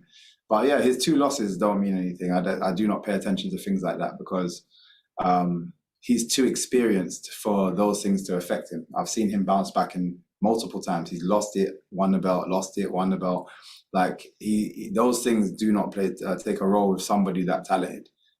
So I just have to focus on all of his best fights. And expect him to be the best Douglas Lima on Friday. Still not going to be enough. Bobby? Hi, Michael. Bobby from MMA UK. Just before I ask my question, got to say, so I train with Aria Esfanmaz, and I was asking him all week to try and give me a little behind the scenes little thing to bring up, and he wouldn't. He kept quiet, so he's had your back on that one. But just going on jiu-jitsu, obviously we saw in the first round, you both spent a lot of time on the ground, but he wasn't able to pass your guard. He wasn't really able to do any damage. Do you feel like your jiu-jitsu is going to be able to hold up with Lima if it hits the ground again, or would you possibly even go for more of an offensive guard this time? Yeah, we've got, again, I keep telling people it's mixed martial arts. As much as I love, and obviously, yeah, I love the striking element of it, and I prefer the striking element of it. If I'm not capable everywhere else, it means I get less time doing the striking. So if I took too much damage while I'm on the floor, when I get up, I'm not the same person. So I need to be well protected, and I need to have offensive, I need to have defensive in every area, wrestling, jiu-jitsu, so on and so forth. Obviously, it's not my forte, but I'm very confident that I can, prevent, as you saw in the last fight, prevent much damage from happening to myself and prevent submissions, regardless of who you could put black belts against me. I've had it time and time again in the gym, and I might not be able to submit them because they're amazing in their field, but again, they're struggling to submit me. And that's all I really need to do in this game. As much as I actually do genuinely enjoy jiu-jitsu, so I genuinely am always working on building my game and working on new tricks and trying to, again, even with my personality, trying to make it as creative as possible.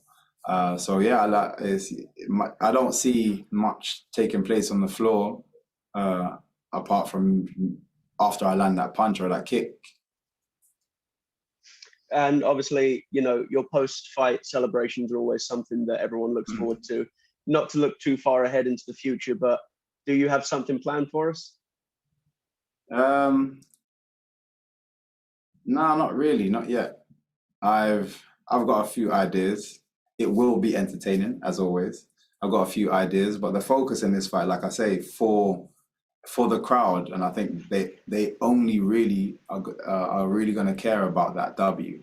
Seeing Douglas Lima fall to the floor and the referee wave their hands is going to be more than enough for everybody in that arena and for everybody around the world that was, supporting me in this fight.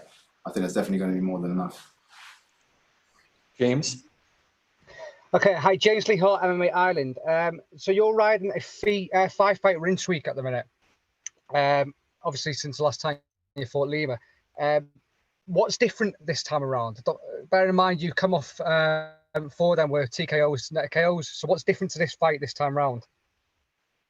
6 camps. 5-fight win streak. Yeah, but 6 camps is what's different. I've since then played 6 different camps.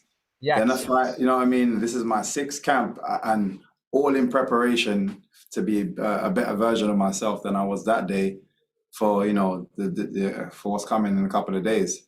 I really am a completely different fighter. It's hard to explain. People in the gyms, the guys that I've been doing sparring with, they are all like, right now you're on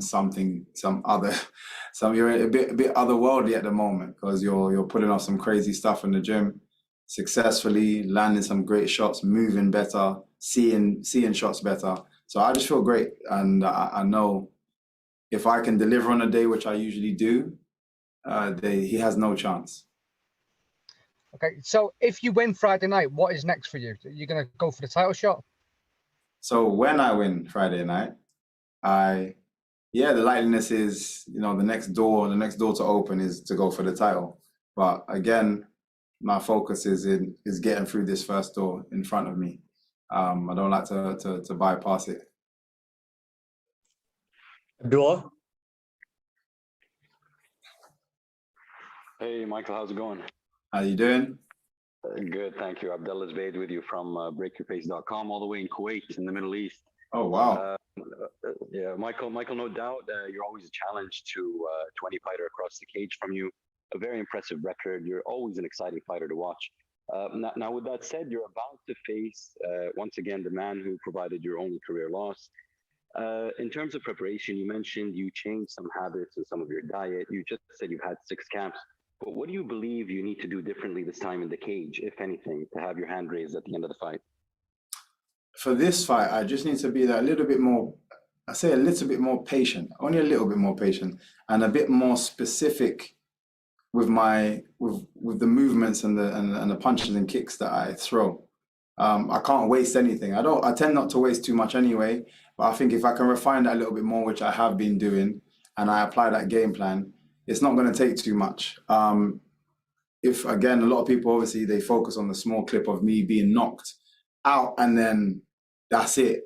But before then, I was piecing him up. I was finding shots and I was softening that meat. It was almost time to get cooked. And I kind of messed up in the preparation. and chop my own finger, shall I say. And it's a case of being patient, because I know by the end of the fight, he would have been cooked. And if I take my time, find a few more of those shots, he's going to fall over. Just a few more here. Kobe? Hi, Michael. Kobe from the Pro Sports Podcasters in Canada. How you Can't wait. doing? Good, buddy. Good, buddy. Can't wait to see you fight. I'm just wondering, you said Douglas Lima has pretty much a very regimented style. Generally, it doesn't change too much. Is there anything different about how you're preparing for him this time, this particular fight camp, than there was your first time you faced him? Yeah, no, again, similar to what I was just saying, it's more a case of being a bit more specific with what I throw. I can't waste anything. He is a person that will capitalize on mistakes because he's so experienced, which, you know, everyone saw in our last meeting. So I just need to make sure I don't make those mistakes. And it simply means taking my time a little bit more, finding a few more. That shot that rocked him, if I find a few more of those, he's going to be in deep waters. And by that point, I think even mentally he'll be out of the game. And then it's just a case of finding that last shot. And I'm a sniper. I just need to kind of remain a sniper and not run into action unnecessarily. Unless I need to. If I'm rounds down and it's last round, I need to go and force action. It's different, but I don't even see it going into that kind of direction. Now, to take you outside of this fight for 1 second, are there any young up-and-coming welterweights you've noticed that you think can really make a big impression in Bellator soon? In Bellator, to be fair, I haven't been paying attention enough. So in Bellator, it's very difficult for me to kind of just place a name, and I'm terrible with names anyway. I genuinely can't think of anybody that has made me think, somebody, that's going to be a massive problem soon. I'll say the only other person, but he's already like ranked number 3, so it makes sense. Is like Jason Jackson. He just seems to somebody that people don't really talk about much, I guess, but he keeps winning fights, and he's right there at the top. So a bit of a creeper. So again, he's very obviously very talented. Ty, go ahead. How you doing, Michael? Big fan here. How you doing, man? I'm good, mate. I'm good. So, is this the most you've ever been motivated for a fight before? Nah, I've had other. Yeah, no, not at all. I'm definitely as motivated as a couple other fights, but I wouldn't say any more, because again, I feel like I don't want to get lost in overexcitement or I don't want to exert any extra energy unnecessarily and so on and so forth. So I'm trying to stay nice, calm, composed, feeling good, and just remain in that space. A lot of times when I'm feeling good, I'm dancing, I'm chilled, I'm a problem for most people. In recent interviews, you have spoken about going to the UFC, but it seems that you'll be next in line if you win this fight. What route would you like to take? Obviously, if there's something I haven't achieved yet within Bellator, and I've been here long enough, I think I should achieve it. It's definitely gonna be the belt. All right, Michael, thanks very much for the time, and good luck on Friday. Thank you, guys. Recording stopped.